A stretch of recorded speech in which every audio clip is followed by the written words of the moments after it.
السلام عليكم ورحمة الله وبركاته. اللهم صل وسلم وزد وبارك عليك يا حبيبي يا رسول الله. ازيكم حبايب قلبي، عاملين ايه؟ يا رب كلكم تكونوا في اتم صحة وفي احسن حال.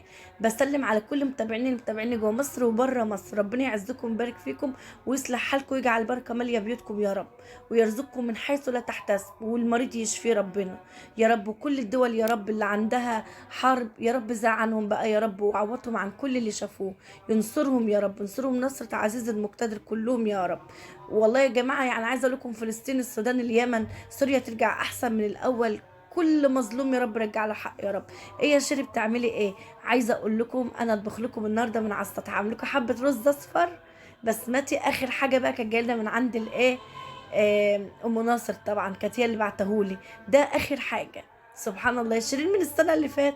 والله يا جماعه فعلا يعني كل ما بيهف علينا نعمل فالحمد لله. دول كانوا اخر شويه. المهم، الناس اللي هتقول الكاميرا مالها والتصوير ماله يا شيري، يا جماعه الشمس ضاربه في الكاميرا بتاعه التليفون.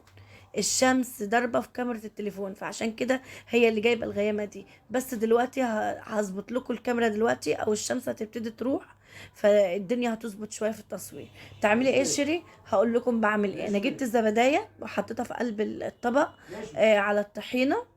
زبادي على طحينه، وفكيتهم بحوالي معلقه خل على نص كوبايه ميه. نص كوبايه ميه على ايه؟ على الزبدايه، على معلقه خل. وقمت عملت كل ده وحطيت سنه ملح يا جماعه. سنه يعني حاجه لا تذكر، يعني عشان اصلا الطحينه حلاوتها مش ان هي تبقى حادقه. حلاوتها كده ان هي يعني ان هي تشجعك على الاكل، لا حادقه ولا مثلا حلوه، اللي هو المعتدل يعني.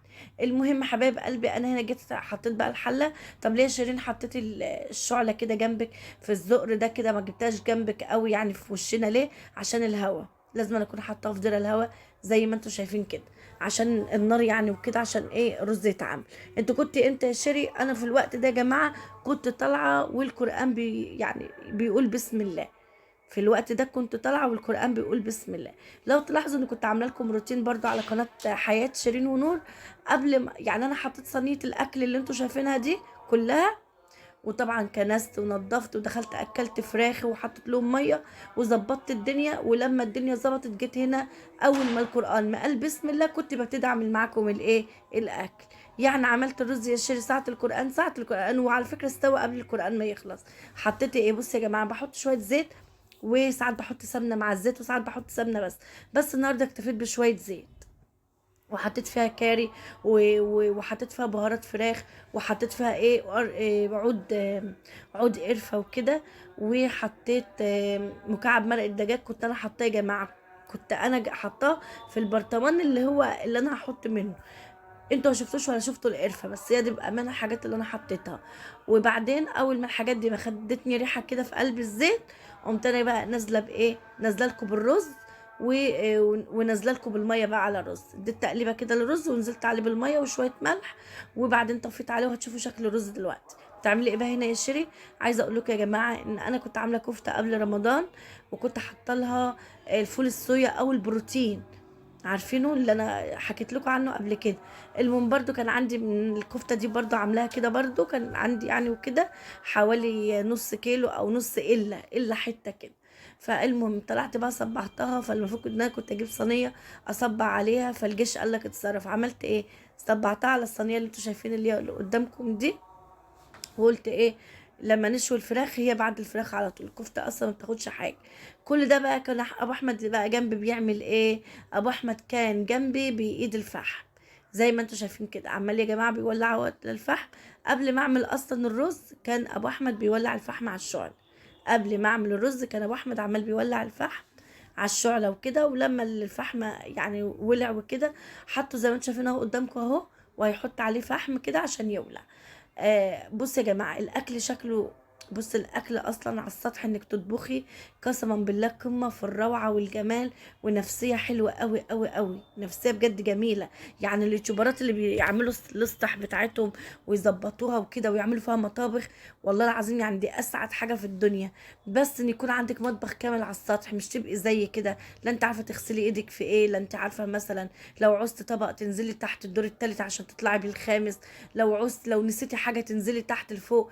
لا، احلى حاجه ان يبقى عندك مطبخك كامل. بصوا يا جماعه انا ظبطت الكاميرا ازاي، زي ما انتم شايفين اهو.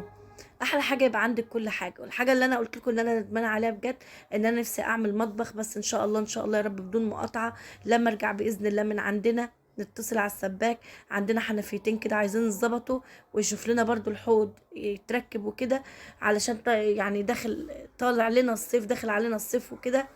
إيه مثلا عوزت مثلا ان انا اذبح ديك ولا اذبح فرخه ولا حاجه، احب ان انا انضفها عندي الشعله فوق اهو، ايه منزلش تحت وكده، فيبقى عندي الحوض، يبقى عندي كل حاجه.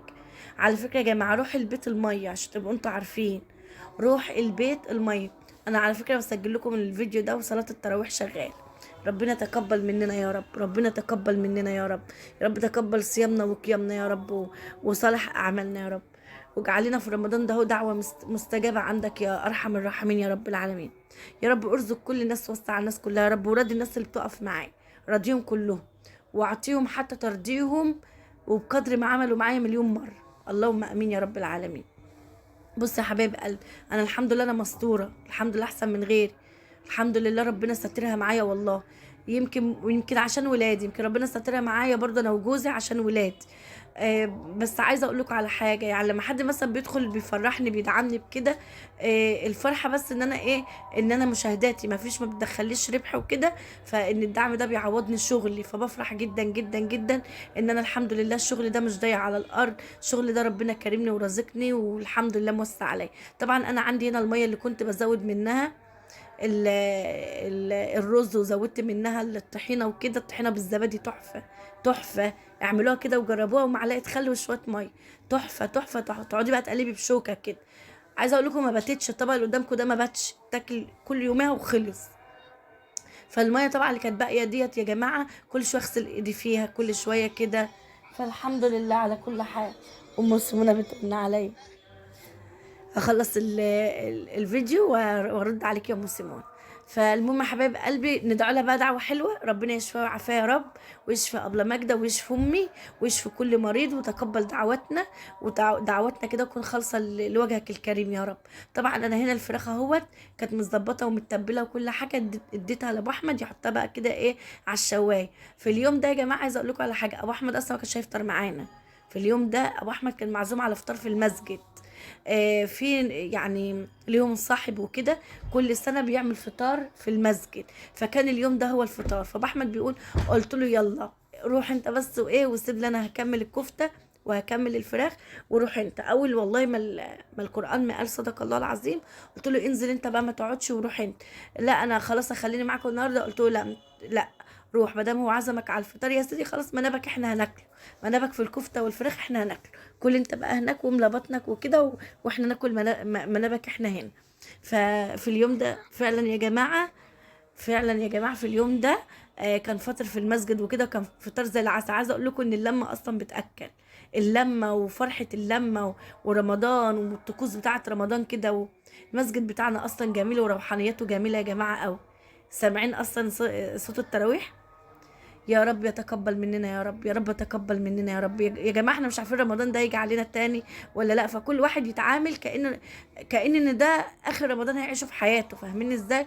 يعني ربنا يتقبل منا صالح اعمالنا يا رب، ويصلح حالنا ويصلح حال الناس كلها يا رب، ووفق الناس كلها يا رب اللي هي بتحبه وترضيه كده يا رب، والناس تحترم بعضيها وتحب بعضيها وتحب الخل بعضيها. عايزه اقول لكم انا عايزه اصور ابو احمد وهو بيشوي ومعاه النور بتاع المسجد. بصوا انا قصيره اصلا مش عارفه اجيب حاجه. السطح اللي جنبنا ده سطح دكتور جراح جنبنا يا جماعه، شايفين عامل سطحه جميل ازاي، دكتور جراحه يا جماعه. وده طبعا فانوسنا متعلق اهو، لو كنت شفت منه حته. وانا عايزه اجيب لكم المسجد والنور وكده. وده كان فطارنا. ايه رايك في فطارنا يوميها يوميها يا نور؟ في رمضان يعني، بقول فطرنا في رمضان حلو. اه.